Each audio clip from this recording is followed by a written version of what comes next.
नमस्कार, मैं अंकित हरियाणवी लाइव देख रहे हैं आप। फिलहाल हांसी विधानसभा में मौजूद है पूर्व मंत्री अत्तर सिंह सैनी जी हमारे साथ मौजूद है। सबसे पहले सर स्वागत है। बहुत बहुत धन्यवाद अंकित जी, आपका भी और आपके दर्शकों का भी। उनको सबको राम राम। आज का सबसे बड़ा मुद्दा है चुनाव का जो परिणाम आ चुका है। लोग जो सोच रहे थे, एग्जिट पोल जो है बता रहे थे, सट्टा बाजार जो बता रहा था, सबसे अपोजिट आया है। कांग्रेस की एक तरफी जीत नजर आ रही थी, एक तरफी हार हुई है। सीधा सीधा सवाल है, वजह क्या मानते हैं? ऐसा अंकित भाई, जनता ने फैसला कर रखा था कि कांग्रेस सरकार की बनानी, कांग्रेस की सरकार बनानी है और भारतीय जनता पार्टी को हराना है। ये जनता ने फैसला कर रहा था, लगभग तय था और सबको पता था इस बात का। कांग्रेस वालों को भी पता था और बीजेपी वालों को भी पता था आपकी सत्ता जा रही है। लेकिन कुछ हमारी कमियां रही, कांग्रेस पार्टी की कमियां रही, जिसकी वजह से भारतीय जनता पार्टी को थाली में सजा के सत्ता उनको दे दी, जबकि जनता ने तो कांग्रेस पार्टी का मन बनाया हुआ था। और भारतीय जनता पार्टी की कोई उपलब्धि नहीं है कि भाई इसलिए जनता ने उनको राज दिया। ये हमारी कांग्रेस पार्टी की कुछ कमियों की वजह से दिया है। अब आप कमी पूछना चाहोगे? बिल्कुल। वो बता देता हूँ।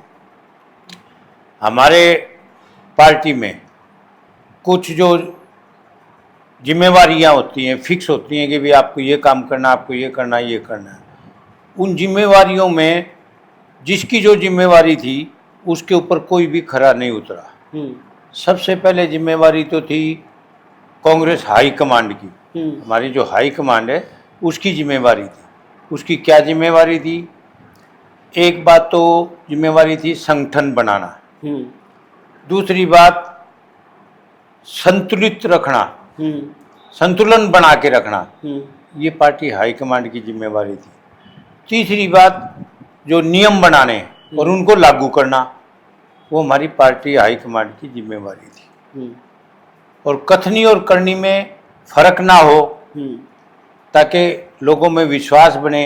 जो बात कह दी उसके ऊपर खरा उतरे तो जनता में विश्वास बनेगा। विश्वास अर्जित करना जनता का, ये हमारी कांग्रेस पार्टी की हाई कमान की जिम्मेवारी थी, जिसमें वो सफल नहीं हुई। पहली बात आप पूछोगे कि संगठन की, तो 10-12 साल से हमारा संगठन नहीं बना। और हम जब भी हमारे क्षेत्रीय नेताओं से पूछते थे तो वो कहते थे कि भाई जल्दी बन जाएगा, जल्दी बन जाएगा। पार्टी की तरफ से हमारा प्रभारी दीपक बाबरिया जी थे, उन्होंने तारीख भी दी बाकायदा, आज 15 तारीख तक बन जाएगा, फिर 30 तारीख तक बन जाएगा। ऐसी ऐसी बातें होती रही, वो बातें चलती रही। उसके बाद फिर पूछा भाई क्यों नहीं बनना संगठन, तो कहने लगे हमने तो बना के भेज दिया, अब तो ये हाई कमांड ने मोहर लगानी है, उसने तय करना है। तो इन्होंने हाई कमांड को जो अपनी लिस्टें भेजी वो करी, तो इन्होंने तो कह दिया, तो वो बना के उन्होंने देना था, उन्होंने नहीं बनाया। एक तो हमें संगठन की वजह से बहुत मार झेलनी पड़ी, हार का मुंह देखना पड़ा। दूसरी बात जो संतुलन की है, वो हमारी कांग्रेस पार्टी में टिकट वितरण का जो संतुलन था, जो पार्टी में कोई भी पार्टी हो उसमें ग्रुप होते हैं, उन ग्रुप का संतुलन बनाना वो पार्टी हाई कमांड का काम था। तो उन्होंने वो संतुलन नहीं बनाया। एक नेता विशेष को तो 72 सीटें दे दी और दूसरों को सबको मिला के भी 18 नहीं दी। यानी कि आप सीधा सीधा ये कहना चाहते हैं कि हुड्डा साहब को फ्री हैंड दे दिया और आप जिस गुट से आते हैं कुमारी सैलजा, वहाँ जो है कुछ दिया ही नहीं। ऐसा है, ये बात ठीक है आपकी कि मैं सीधा ये कहता हूँ कि हुड्डा साहब को सारी जिम्मेवारी दे दी। और असल पूछो तो ये हार जो है ना, ये कांग्रेस की हार नहीं है, तो ये हुड्डा कांग्रेस की हार है। अच्छा, कांग्रेस में भी एक कांग्रेस और बन गई थी, हुड्डा कांग्रेस। उन्होंने दूसरे जो मैं कहता हूँ ना तालमेल की कमी थी, हमारे प्रदेश लेवल पे तालमेल की कमी थी नेताओं की, और प्रबंधन, चुनाव प्रबंधन की कमी थी। तो तालमेल की कमी जो थी वो हुड्डा साहब की और उदय भान जी की जिम्मेवारी थी। वो सबके साथ तालमेल नहीं किया। लेकिन टिकट वितरण की जो जिम्मेवारी थी वो हाई कमान की थी, उसने भी इंसाफ नहीं किया। अब पार्टी के लिए काम सब नेताओं ने किया, हुड्डा साहब ने भी बहुत काम किया, दीपेंद्र जी ने भी बहुत काम किया, शैलजा जी ने भी बहुत काम किया, रणदीप ने भी काम किया, कैप्टन अजय यादव ने भी काम किया। तो कांग्रेस तो जब होती जब उसमें शैलजा और रणदीप और कैप्टन और बीरेंद्र सिंह इन सब की हिस्सेदारी होती, वो तो होती कांग्रेस। लेकिन इनकी हिस्सेदारी नहीं थी, तो ये हुड्डा कांग्रेस थी। तो ये जिम्मेवारी बनती है हाई कमांड की, उसको संतुलन बनाना चाहिए था। और जनता में हर जगह बच्चा बच्चा ये कह रहा था कि इस बार कांग्रेस की सरकार आएगी, तो सबसे ज्यादा तो हमारी कमी ये रही। अगली बात कथनी और करनी में फर्क, नियम की बात करता हूं। मैंने आपको बताया, अब मैं प्रदेश कांग्रेस कमेटी का इलेक्शन कमेटी का भी मेंबर था। तो हमारी मीटिंग हुई, उसमें ये तय किया गया, हमारे प्रभारी जी दीपक बाबरिया जी ने ये हमारे को कहा कि भाई राहुल जी का ये संदेश है कि एक तो 2 बार के जो हारे हुए हैं उनको टिकट नहीं दी, एक जिनकी पिछले चुनाव में जमानत जब्त हो गई थी उनको टिकट नहीं देनी, एक जो 1 साल से आया है कांग्रेस पार्टी में उसको टिकट नहीं देनी, एक जो आपराधिक प्रवृत्ति का है उसको टिकट नहीं देनी, और एक जो बगावत करगा उसको टिकट नहीं देनी। तो ये प्रस्ताव उन्होंने रखा प्रदेश प्रभारी ने, और हमारे से वो पास करवाया गया। हमने सबने राज्यों के पास किया वो कि भाई ये नियम ठीक हैं, टिकट इसी नियमों के आधार पे वितरित होनी चाहिए। उसमें प्रभारी जी बैठे थे, हुड्डा साहब बैठे थे, उदयभान जी बैठे थे, शैलजा जी बैठी थी, रणदीप जी बैठे थे, वीरेंद्र सिंह जी बैठे थे, और कैप्टन अजय सिंह जी बैठे थे। ये तो सारे स्टेज पे बैठे थे, हम आगे बैठे थे। तो वहाँ ये बातें पास हुई, तो ये नियम बन गए ना। लेकिन एक भी नियम इनमें नहीं लागू किया, सारे के सारे नियम तोड़े गए। तो इससे विश्वास टूटता है ना। और ये नियम लागू कराना किसका काम था? हाई कमांड का। अब ये तो प्रदेश वाले तो अपने स्वार्थ हित में, अपने हित में, पार्टी के हित में नहीं, अपने हित में इनको तोड़ेंगे। लेकिन उसको नहीं तोड़ने देना वो राहुल जी का और खड़गे जी का, सोनिया जी का, हाई कमांड का काम था, क्योंकि उनने ही ये नियम बनाए थे और उन्हीं नियमों को हमने मानना था। लेकिन नहीं माना गया, तो एक ये कमी रही। एक कथनी और करनी की बात मैंने कही, कथनी और करनी में भी फर्क आया, जिससे विश्वास बनता है। अगर हम कोई बात कहते हैं उसके बाद हम टिके रहते हैं तो जनता में विश्वास बनता है, और विश्वास के ऊपर वोट मिलता है। अब विश्वास ही नहीं हुआ तो वोट नहीं मिलेगा। तो हमारे जो हाई कमांड है, राहुल जी, उन्होंने एक बात कही कि महिलाओं का पूरा मान सम्मान मिलेगा कांग्रेस पार्टी में, और पिछड़े वर्ग को पूरा मान सम्मान मिलेगा, पूरी हिस्सेदारी मिलेगी। 2 बात उन्होंने कही, हमें बड़ी खुशी हुई, और सारी जनता ने उस बात को पसंद किया। कह तो दिया, लेकिन लागू करने का टाइम आया उसको, तो महिला थी शैलजा जी, उनको अपमानित किया गया पार्टी में। कैसे किया गया? उनके खिलाफ अपशब्द भी बोले गए। वो तो किसी नेता ने थोड़ी बोले, नेता नहीं बोले, किसी कार्यकर्ता ने बोले, कहीं भी बोले तो गए ना। वो तो हो सकता है किसी दूसरी पार्टी के नेता ने भेजे हो, स्क्रिप्टेड हो, कुछ भी हो सकता है। चलो आप ये मानते तो चलो आपकी बात सही। दूसरी बात ये बताओ कि उनको जो उन्होंने काम किया था उसके एवज में उनको टिकटें नहीं मिली नहीं मिली ना, तो वो अपमान ही है, और क्या है? महिलाओं का अपमान है।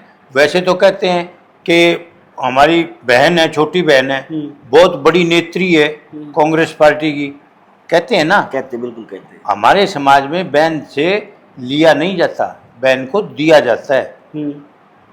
और इन्होंने, हुड्डा साहब ने लिया, बहन से छीन लिया, आदमपुर की और उकलाना की सीट छीन ली, नारनौंद और नारनौंद और उकलाना की छीन ली ना, तो बहन को दिया जाता है, उसे छीना नहीं जाता। तो इस बात का हमारे समाज ने, 36 बिरादरी ने बुरा माना। ये नहीं कि भाई ऐसी समाज नहीं माना, 36 बिरादरी ने इस बात का बुरा माना और उन्होंने उस बात का संज्ञान भी लिया, जिसका खामियाजा हमें भुगतना पड़ा। अच्छा, कहने वाले ये भी कहते हैं कि चलो हुड्डा साहब ने जो कर दिया, लेकिन कुमारी शैलजा ने भी कांग्रेसी होने का फर्ज अदा नहीं किया, वो भी घर बैठ गई। अगर वो चुनाव प्रचार करते तो कांग्रेस की बहुमत आती। अभी बताता हूँ आपको कि कुमारी शैलजा का दिल बड़ा है, उसने नारनौंद की और उकलाना की टिकट उससे छीन ली गई और फिर भी उनको जितवाया। उकलाना तो उसका घर का है, नारनौंद भी उसका घर का था, लेकिन उसने सभी वर्करों को बुला के ये आदेश दिए कि भाई ये अब पार्टी के कैंडिडेट है, कांग्रेस पार्टी के कैंडिडेट है, इनको जिताओ। तो खिलाफत कहाँ करी? उन्होंने तो जिता के दी सीट। सुनो, ये तो जिताई, लेकिन वो प्रचार में नहीं निकले। हाँ, वो भी बताता हूँ प्रचार में क्यों नहीं निकली। वो अपने घर बैठ के इंतजार करने लगी, कोई बुलाएगा तो मैं जाऊंगी। और ये जिम्मेवारी किसकी थी? ये जिम्मेवारी थी उदय भानजी की, प्रदेश अध्यक्ष की जिम्मेवारी थी कि भाई फलाने को स्टार प्रचारक जो थे, इसको तो वहां जाना, इसको वहां जाना, इसका उसका प्रोग्राम ही नहीं बनाया इन्होंने। तो वो कहाँ जाए? वो तो राहुल जी जिस दिन आए उन्होंने उसको कहा तो वो आई, ना किया तो बताओ। तो जिन्होंने, जिस कैंडिडेट ने उसको बुलाया वहां वो गई, प्रचार किया पार्टी का बाकायदा। ये कैसे कहते हो आपके नहीं किया? अब कोई बुलाएगा नहीं तो कैसे जाएगी? एक भीतर घात का फैक्टर मानते हैं। कांग्रेस में जो है कई नेता तैयार हो गए थे, एक टिकट पर लगभग 2.5 दर्जन नेता टिकट मांग रहे थे, एक को टिकट मिली, बाकी सब ने नाराजगी दिखाई। देखो, नाराजगी दिखाना स्वाभाविक है, नाराज तो होंगे, लेकिन उनको मनाना भी तो काम है ना। नहीं, मनाना तो कैंडिडेट का काम है। नलुआ के कैंडिडेट ने कॉन्फ्रेंस कर सीधा आरोप लगाया कि मेरे ही पार्टी के नेताओं ने मुझे हरवाया है। ऐसे कई आरोप लगे हैं। इसने घोडेला ने भी लगाया है। हाँ, एक ऑडियो भी वायरल किया। हाँ, ऑडियो भी वायरल हुई है। तो यह सच्चाई होगी। अब उन्होंने सबूत के तौर पे ही तो बताया ना, तो होगी ये सच्चाई। यानी कांग्रेस को हराने वाली कांग्रेस ही थी। मैं तो पहले ही कहने लग रहा हूँ, मैंने तो ये बात माननी है कि भाई कांग्रेस ने ही बीजेपी की सरकार बनाई है, बीजेपी की कोई उपलब्धि नहीं है। मैं तो पहले ही कहने लग रहा हूँ, कांग्रेस ने ही कांग्रेस को हराया। आगे की बात कर लेते हैं। चलो, जो हो गया वो, बोला हुआ एक हरियाणवी में कहावत है, सांप लकड़ गया इवलिक ने पिटे जाओ। आगे जो है क्या सुधार हो सकता है? ये तो हाईकमान जाने क्या करेगा। सजेशन तो मांगेंगे अपने नेताओं से। मांगेंगे तो मैं बताऊंगा। पहली बात तो ये कि संगठन होना चाहिए, और संगठन अब क्यों नहीं बना, हम जब ये पूछते कोई जवाब नहीं मिलता हमें। अब वो भाई हमें ये बताओ कि भाई कौन संगठन बनने नहीं दे रहा, उस आदमी का नाम बताओ, उस नेता का नाम बताओ, ताकि हम उससे जाके वर्कर जो है वो जाके बात करें कि जी आप पार्टी को नुकसान क्यों कर रहे हो, आप संगठन क्यों नहीं बनने दे रहे। हमारे को नाम भी नहीं बताया गया। तो ये तो पार्टी हाईकमांड की जिम्मेवारी थी, तो अपनी जिम्मेवारी से पीछे नहीं भाग सकते ना कोई। दूसरा, प्रबंधन की जिम्मेवारी थी उदय भानजी की। अपने हरियाणा में हमारे अध्यक्ष थे वो पार्टी के, उन्होंने खुद चुनाव लड़ा, अच्छी बात है, लड़ना चाहिए, लेकिन उन्होंने उस प्रबंधन की जिम्मेवारी के लिए किसी और को अपॉइंट नहीं किया, जबकि उसको अपॉइंट करना चाहिए था कि भाई मैं तो चुनाव लड़ रहा हूँ और मैं इस जिम्मेवारी से मुक्त होकर ये जिम्मेवारी इन आदमियों को लगा रहा हूँ। उसके लिए उसके पास आदमी भी थे। एक तो जितेंद्र भारद्वाज था जो हमारा वर्किंग प्रेसिडेंट था, एक सुरेश गुप्ता जी थे जो वर्किंग प्रेसिडेंट है। प्रेसिडेंट अगर किसी काम में व्यस्त है तो वो वाइस प्रेसिडेंट की ना, उनकी कार्यकारी उनकी लगाओ ड्यूटी। अब रामकिशन जी थे, कार्यकारी अध्यक्ष थे, लेकिन उनकी वाइफ चुनाव लड़ रही थी, उनकी ड्यूटी नहीं लगा सकते क्योंकि वो वहाँ बिजी थे। खुद नहीं कर सकते क्योंकि वो खुद बिजी थे, तो वो दोनों खाली थे, उनको ड्यूटी लगानी चाहिए थी। अब कहाँ किसको जाना है, कहाँ किसको लेके जाना है, कहाँ कमी है, कहाँ नहीं है, ये तो रोजमर्रा की बातें थी ना। अध्यक्ष जी के लोग तो कह रहे कि अध्यक्ष जी पूरे हरियाणा घूमते रहे इसलिए आपके घर से हार गए। हाँ, तो ये फिर अध्यक्ष जी ने नुकसान किया, पार्टी का नुकसान किया ना भाई। एक सीट हार गए, खुद भी हार गए, तो पार्टी का नुकसान हुआ ना। तो अध्यक्ष जी को चाहिए था वो जिम्मेवारी उनको देके कि भाई मेरी जगह ये जाएंगे, इनकी जिम्मेवारी है। ये तालमेल की कमी रही ना। आप और खुद काम करते वहां अपनी हल्के में, वो भी जीतते, हमारी पार्टी की भी बेइज्जती नहीं होती। अब हमें कह देते हैं ये भारतीय जनता पार्टी वाले, आपका तो अध्यक्ष ही हार गया, हमारे पास कोई जवाब नहीं, नीची नाट करनी पड़ती है। और हमारा अध्यक्ष जीतता तो हम भी खुशी से कहते हैं जीत गया भाई। तो ये कमी किसकी है, ये तो देखना पड़ेगा ना। तो हमारे अध्यक्ष जी की कमी है, उन्होंने उस जिम्मेवारी से मुक्ति लेनी चाहिए थी, और उसके पास आज अल्टरनेटिव था। कार्यकारी अध्यक्ष थे दो, उनकी ड्यूटी लगाता कि ये आप संभालो भाई, मैं उधर बिजी हूँ। अब रही बात तालमेल की, तालमेल जो नहीं कर पाए, अब जैसे शैलजा जी का कोई प्रोग्राम नहीं बनाया इन्होंने, स्टार प्रचारक थी कि आपको वहाँ जाना है जी, वहाँ जाना, वहाँ जाना है, सिर्फ 2 ही आदमियों के प्रोग्राम बनाते रहे, एक तो हुड्डा जी का और एक दीपेंद्र जी का। कांग्रेस पार्टी, हरियाणा की कांग्रेस पार्टी ने तो यही वो बनाए, और जो हमारे बड़े शीर्ष नेता थे उनका प्रोग्राम तो हमारी प्रदेश कांग्रेस कमेटी बनाती है ना, वो अपने काम में लगे हुए थे। तो इसलिए मैं समझता हूँ कि हमारी हार के ये कारण हैं, और भारतीय जनता पार्टी की उपलब्धि नहीं है, ये हमारी खुद की कमी है, जिसमें हमारी हाईकमान भी जिम्मेवार है और हमारे क्षेत्रीय नेता भी जिम्मेवार हैं। चलो एक आखिरी सवाल आपका पर्सनल, ये तो पार्टी की बात थी, आपकी टिकट कटी, कितना दुख हुआ? बहुत दुख हुआ, साथियों को भी दुख हुआ, मेरे को भी दुख हुआ।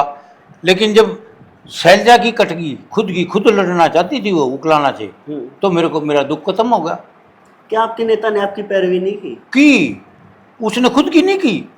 जब उसी की कट गई तो फिर यार कमाल करो। मैं ये नहीं कहता कि उसने पैरवी नहीं करी, उसने मेरा पैरवी करी, पूरा जोर लगाया, लेकिन उसकी खुद की कट गई, कटी भी नहीं, छीन ली, तो फिर उस पर क्या बुरा मानना। बिल्कुल। और फिर जब उसको सीटें नहीं मिली, उसकी कट गई, तो दुख उसको भी हुआ। क्योंकि एक दिन बयान देखा था मैंने कि किसी ने, एंकर ने पूछा कि जी आपका दिल बड़ा है, कहने लगी दिल तो बड़ा है लेकिन दुखता है, कहते हैं ना। बिल्कुल, कहा था ना, कहा था। तो वो दुख है इसीलिए ना कि मेरी टिकट कटी, उसके साथियों की और समर्थकों की टिकट कटी, इसीलिए उसका दिल दुखा। अगर वो दिल ना दुखता तो सरकार हरियाणा में कांग्रेस की होती। बिल्कुल। 72 सीट की बजाय एक दिन अखबार में आया था पहले कि भाई 30-35 सीट तो शैलजा को मिलेंगी और 50-55 मिलेंगी हुड्डा साहब को। शैलजा का मतलब था उस वक्त SR के, मतलब के हटा दो अब बी लगा लो, तो लगभग वो था। तो उसमें ये संतुष्ट थे, सारे के सारे संतुष्ट थे। हाँ, किसी की कोई प्रतिक्रिया नहीं आई थी, सारे संतुष्ट थे कि ये फैसला ठीक है। लेकिन वो बना तो नहीं, इसीलिए तो कथनी और करनी में फर्क है। कहते कुछ है, करते कुछ है, तो विश्वास कैसे होगा? बिल्कुल। और विश्वास नहीं होगा तो वोट कैसे दोगे? कैसे आप लोगों का विश्वास जीतोगे? बिल्कुल बिल्कुल। चलो मंत्री जी, बहुत बहुत धन्यवाद आपका। मंत्री जी थे और अंदर से जो है भरे हुए थे, सारी जो है निकाल दी है। आपकी इसके बारे में क्या राय है, खुल के कमेंट करें। बाकी आप भी जो है कमेंट बॉक्स में अपनी राय दे सकते हैं। कांग्रेस की हार का सबसे बड़ा फैक्टर आप क्या मानते हैं, खुल के कमेंट करें। तब तक वीडियो को शेयर करें। बहुत बहुत धन्यवाद।